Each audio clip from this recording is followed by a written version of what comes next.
Hola, ¿qué tal? Muy buenos días. Hola, ¿cómo están? Yo soy Fabia y ella es. Carmen. Somos psicólogas en Psicoarte y estamos aquí para un nuevo podcast acerca del enojo en la infancia. Hoy Camu, que es nuestra psicóloga y también coordinadora del taller de tolerancia a la frustración en niños, nos va a ayudar a conocer un poquito más sobre esta emoción tan importante y que no muchos quizás conocen cuál es su función, ¿cierto, Camu? Sí, y sobre todo porque se tiene este concepto, mucho más en los niños, en que el enojo es algo malo, ¿no? Pero justamente es porque no nos gusta sentirlo. Así es. La cosa es enseñarles a los chicos el normalizar esta emoción y que puedan aprender a manejarla, ¿no? Poco a poco. Saber justamente para qué sirve el enojo nos ayuda también a entender que es una emoción normal, no parte de toda nuestra gama de emociones, parte de todo este arcoíris que nosotros tenemos de emociones y que nos ayuda en algo. Por algo existe el enojo y creo que hoy vamos a aprender acerca de eso. Así que vamos a comenzar, Camus. Creo que tú eres la persona indicada para que nos puedas decir en base a lo que has visto, a tu experiencia con los niños, en base también a de repente lo que tú puedas manejar de información acerca de, para ti, ¿cómo definirías el enojo? Que una emoción, pero es una emoción que te hace ser qué, que te hace sentir cómo de repente. Y creo que partimos en que el enojo es una emoción primaria, es de las más básicas que puede existir, ¿no? Entonces, con eso, ¿de qué me sirve el enojo? El enojo aparece cuando nosotros tenemos esta sensación de que algo no está sucediendo como yo quiero, no me gusta lo que está sucediendo. Puede ser también un sentido de justicia, se ha cometido una injusticia, entonces quiero enfrentar esto, y ahí es donde empiezan a aparecer las diferentes formas del enojo, las diferentes reacciones o también sensaciones en el cuerpo. Sí, y aquí quiero acotar que quizás no todas las personas saben, pero justamente el enojo no es igual en todos, ¿no? O sea, tenemos este concepto de que el enojo es la persona que está súper roja y súper de repente molesto, con cara y ceños fruncidos, con los brazos cruzados, pero en realidad no. Esa es una parte de lo que tú podrías llegar a... Pero el enojo es así de repente en niños. Hay otros que quizás no suelen expresar así su enojo. Es más para ellos, ¿no? Justamente veíamos hace un tiempo, creo, cuando hablábamos de que hay niños que expresan su enojo de manera externa con otros, de repente golpeo, pateo, empujo, frunce ceño, y hay otros niños que su enojo es de manera interna, ¿correcto? Que quizás ellos están enojados, pero no lo quieren demostrar a otros, o no quieren decírselo a otros. ¿Cómo funciona un poco esto? ¿Cómo nos puedes explicar? Sí, es justamente el entender que va mucho más por dentro, todas las sensaciones que podemos tener en el cuerpo, que pueden partir de un corazón latiendo rápido o una presión que necesito desfogar. Por ahí también yo empiezo quizás a sentir que me voy calentando. No significa que quizás el otro lo va a ver, no necesariamente me voy a poner rojo, pero sí hay una temperatura que va subiendo con la misma emoción. Entonces, el entender que tenemos que explicarles justamente esto a los chicos, y en general nosotros como seres humanos entender que la emoción del enojo primero tenemos que reconocerlas desde adentro, ¿no? Desde uno mismo, como mencionabas, Fabi, y sobre todo también ver que para algunos chicos, como mencionabas, puede ser reacción, y de repente hay otros en donde van a estar sentados y van a tener una cara seria, pero también están enojados. O no te lo van a decir y simplemente se van a retirar y se van a ir del espacio, y uno se queda quizás con la incógnita de ¿le molestó o no le molestó? pero por eso es primero reconocer qué sientes dentro de tu cuerpo. Creo que ese es el primer paso para poder diferenciar el enojo y ver que todos nos enojamos de manera diferente. Claro, y justamente también va por edades, creo, ¿no? De repente vamos a ver a un adolescente que no te va a fruncir el ceño, no te va a decir, no me caes, eres un mal papá. Pero sí, un adolescente súper callado, con sus audífonos, mirando hacia otro lado, esquivando la mirada, de repente con frases muy monótonas, cortas, como sí, ya, ok. Y quizás es la forma en cómo está expresando él o ella también su enojo, ¿no? No es la típica persona que está con el ceño fruncido rojo, pero sí es la persona que mantiene su distancia y que no quiere de repente conversar en ese momento, no quiere hablar del tema, es algo que le incomoda, y para eso también creo que nos sirve saber por qué viene el enojo, ¿no? Viene porque algo no nos gusta, como habías mencionado, porque hay un sentido de justicia, que algo debería pasar, y también creo que es importante saber cuál es esa función finalmente del enojo. ¿Para qué nos sirve este enojo que tenemos? ¿Qué nos dice esta emoción? Creo que estamos de acuerdo en que el enojo también nos ayuda a poner límites. Al que si algo está sucediendo y no me gusta lo que está sucediendo, tengo una voz, tengo una mente, un cuerpo, que todo funciona y que puedo reaccionar de una manera en la cual puede haber un cambio en la situación y poder decir, ¿no? O sea, estoy enojado porque no me gustó que me hablaras de esta manera. Entonces me ayuda a poner un límite en la reacción del otro o lo que ha hecho la otra persona, ¿no? De repente, sobre todo con los niños, ¿no? Pasa mucho que quizás alguien está agarrando mis juguetes y yo no quiero que agarre mis juguetes porque en mi pensamiento, porque ahí ahorita vamos a hablar también de los pensamientos, en mi forma de ver las cosas, yo como niño veo que están agarrando mis juguetes porque yo no quiero compartir, imaginemos.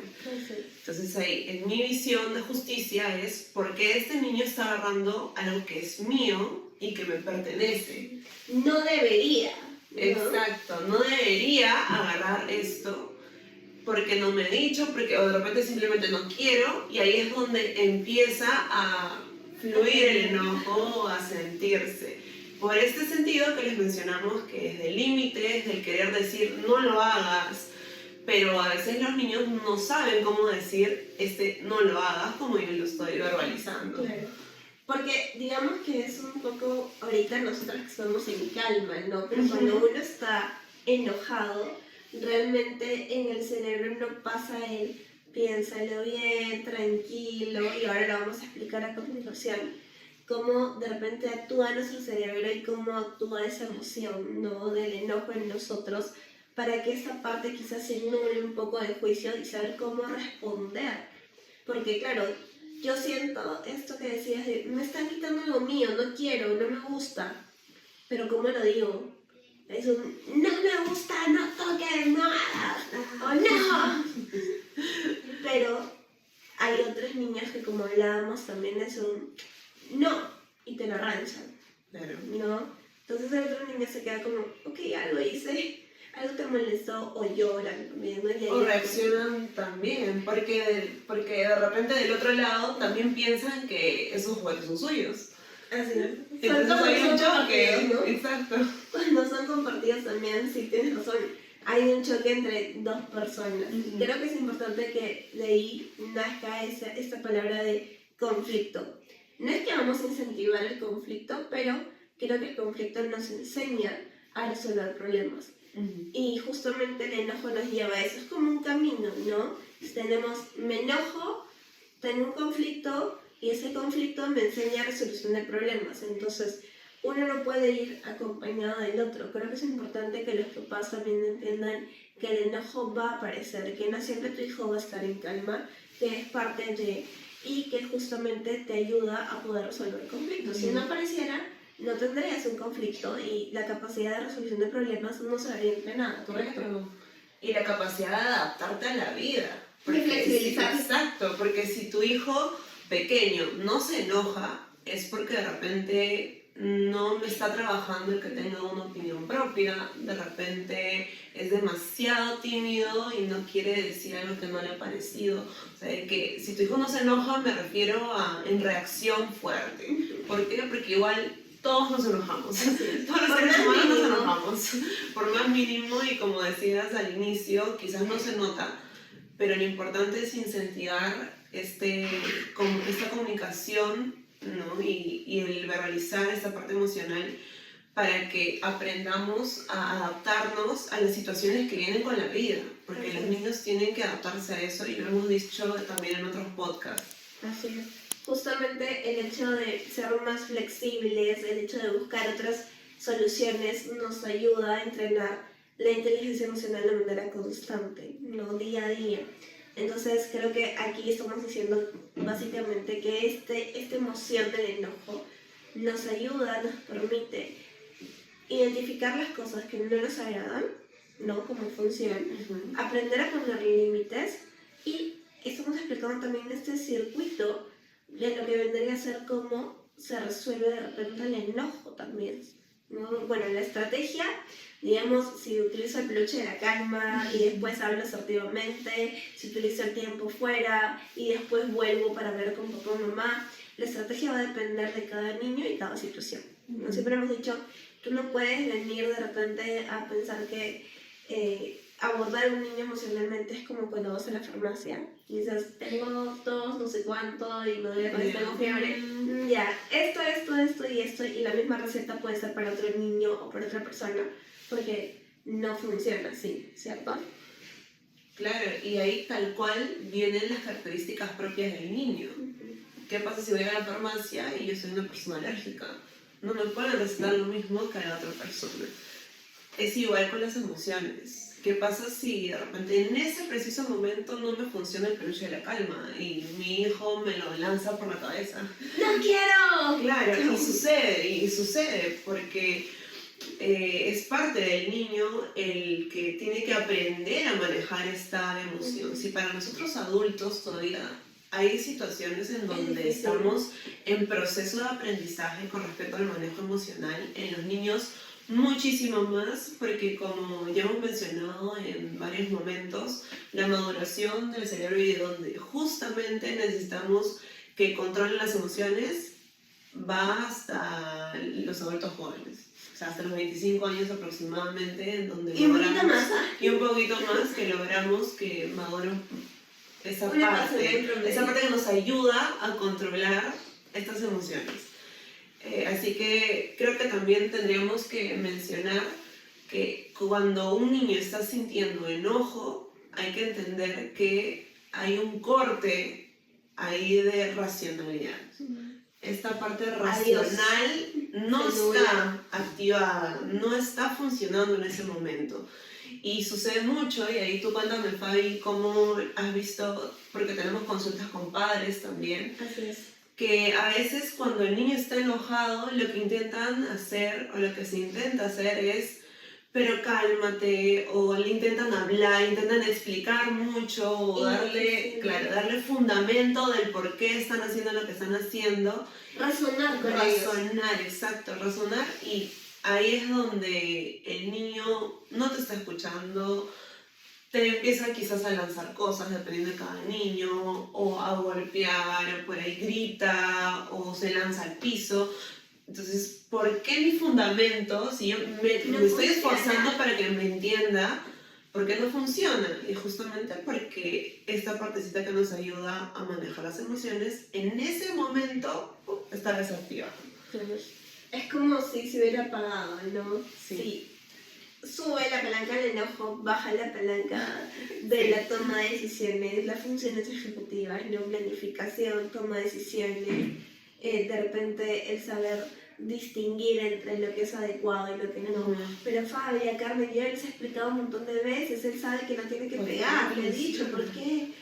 Porque justamente su enojo lo obliga como a pagar todas las cosas que quizás nosotros les hemos enseñado, o de repente que estamos tratando de enseñarle a nuestro hijo, a nuestra hija, y no funciona.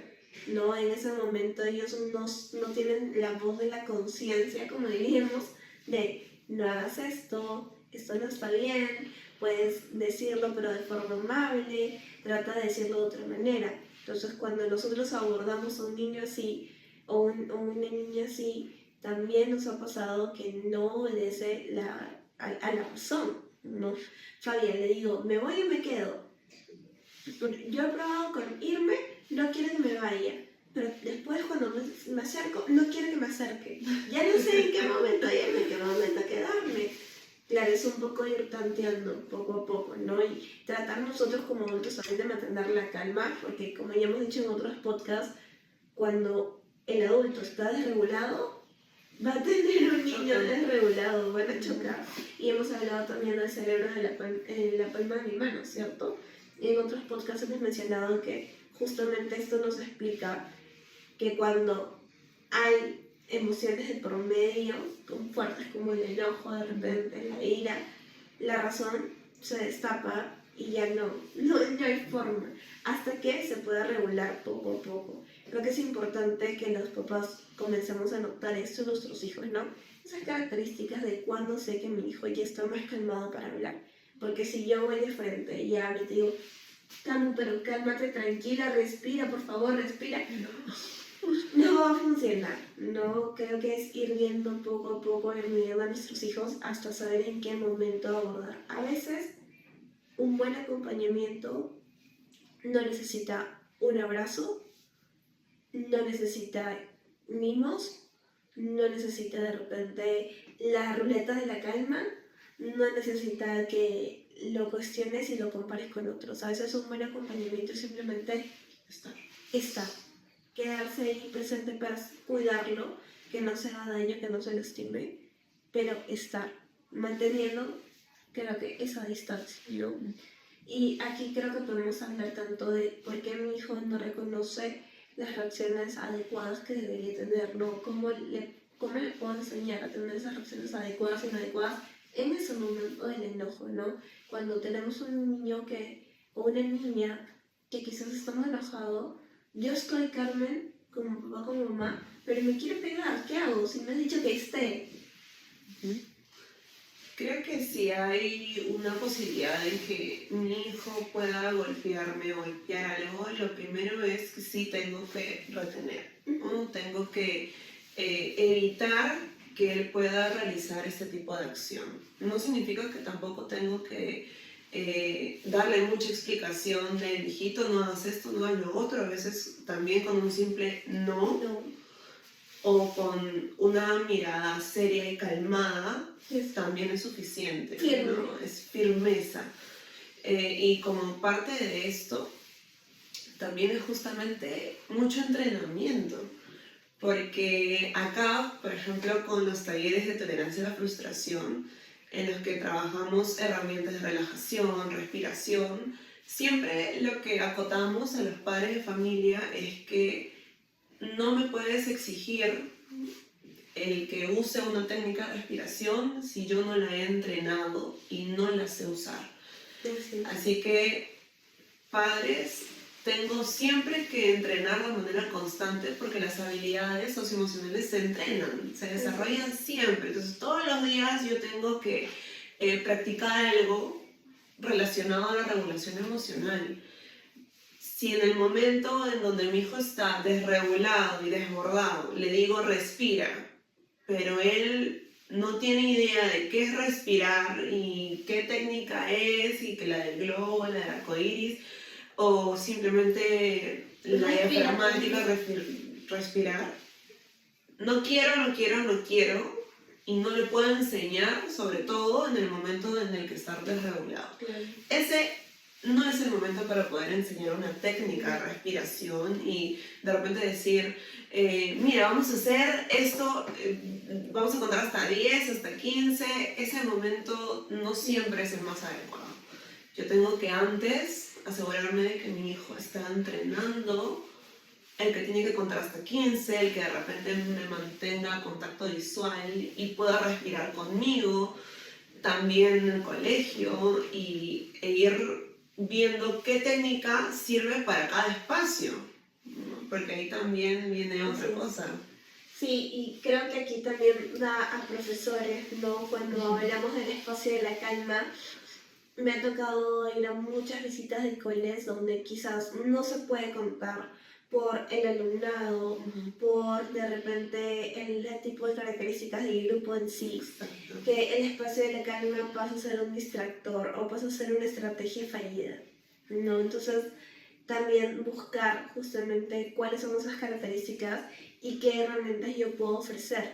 Hay algo que me parece buenísimo que están haciendo algunos colegios es tratar de tener un tiempo fuera del aula cuando ocurren estos de repente desbordes emocionales con el niño para no exponer al niño, porque claro, justamente el niño desregulado va a tener conflictos con otros si es que otros quieren acercarse a él o quieren ayudarlo, con muy buena intención, pero a veces hay que enseñarles a nuestros hijos que cada persona tiene su espacio y si una persona, un niño, una niña está desregulado, creo que también podemos dar un tiempo para que esa persona se tranquilice y no ir a ayudarlo porque no es el momento de ayudarlo. Ya habrá un adulto ahí, ya sea la profesora o el profesor, que lo pueda abordar, o la psicóloga en este caso del colegio. Pero sí es importante ese tiempo fuera para cuidar al niño, como les decía, y sobre todo para que el niño pueda salir del ambiente donde estaba, acompañado obviamente de su profesor o su profesora, de un auxiliar o de repente de la misma psicóloga que podría abordar en ese momento. Creo que es una herramienta que les ayuda, no se puede dar siempre, pero les ayuda como a mantener un poco más la calma.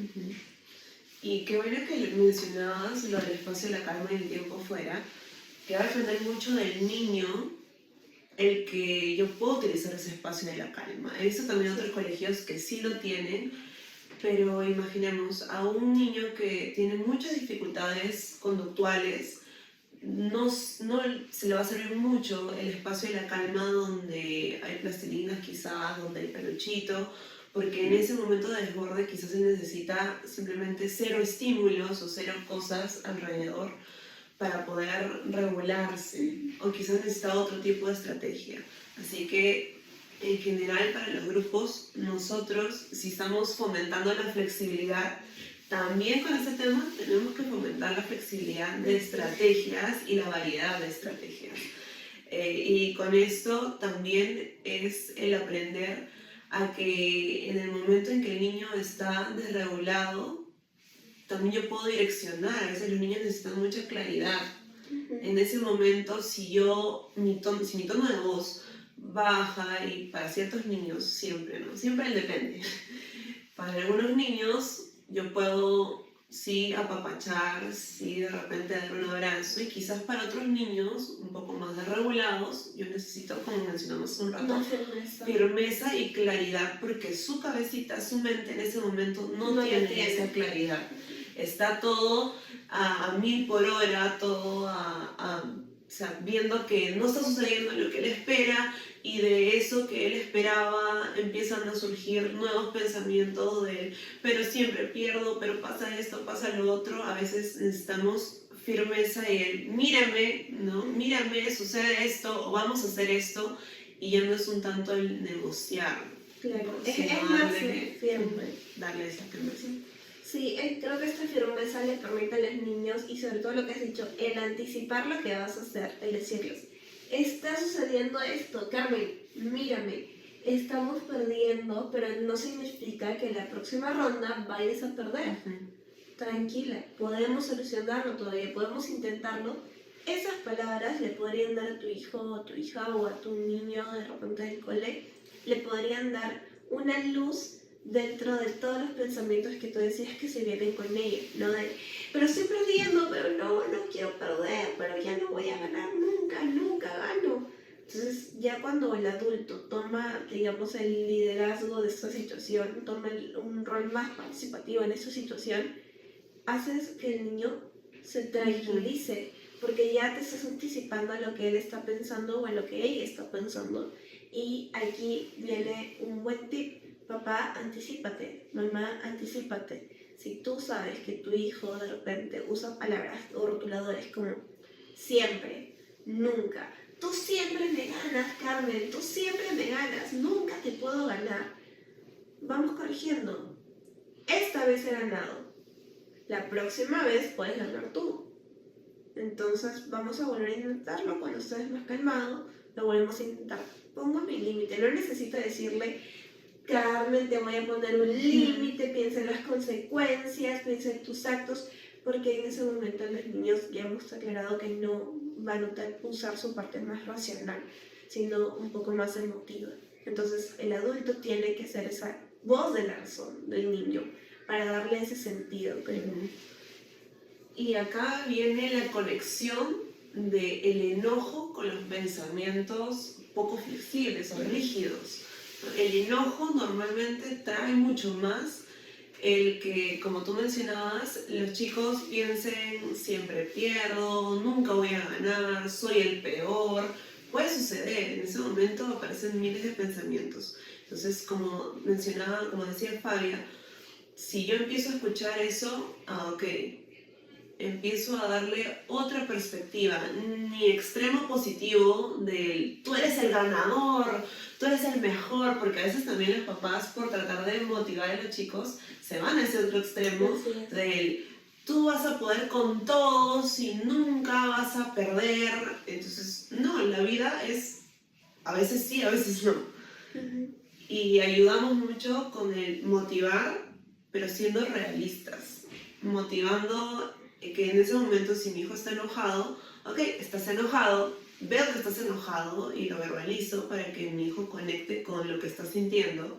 Veo que estás enojado, ahorita perdiste, no te gusta perder, es la realidad, pero puedes hacer esto, ¿no? O en este momento traerlo a la realidad también es bastante importante y trabajarlo desde pequeños. Obviamente hay una ventaja si hablamos de niños de 4, 5 años, 6 años que ya tienen más noción, un poquito más de noción cuando les damos explicaciones o razonamos con ellos. Que tienen un poco más de lenguaje, así es, un poco más de repente poder conversar contigo, ¿no? Exacto. Pero aprovechemos eso, ¿no? Aprovechemos el que con ellos podemos razonar un poco mejor y con los más pequeños es contención. Con los más pequeños es contención y enseñarle poco a poco a que el enojo va a estar por más que no nos guste sentirlo o tenerlo en nuestro día a día. Así es. Muchísimas gracias, Camu, por haber participado con nosotros de este podcast que me parece que a los papás les puede servir en general para poder comprender un poco más sobre el enojo de los chicos y sobre técnicas, herramientas. Saben que vamos a estar aquí para poder darles más tips, más ideas acerca de cómo ser para abordar, y creo que podría ser un tema para un futuro podcast, ¿no? Estrategias específicas para cada emoción de repente y cómo poder utilizarlas en casa. Pero también es importante tener en cuenta esta explicación previa, ¿no? De cómo funciona, por qué funciona, para tratar de, en casa de repente con algunas pequeñas ideas, ir asesorándome un poco más. Muchas gracias, Camu. Sí, gracias. Y recuerden, las emociones, todas mis emociones son información valiosa y son funcionales. Me ayudan mucho, tienen sus propias funciones y me ayudan en el día a día. Así que muchas gracias, Fabi, y esperemos en el siguiente podcast. ¿Sí? Chao, gracias. Chao.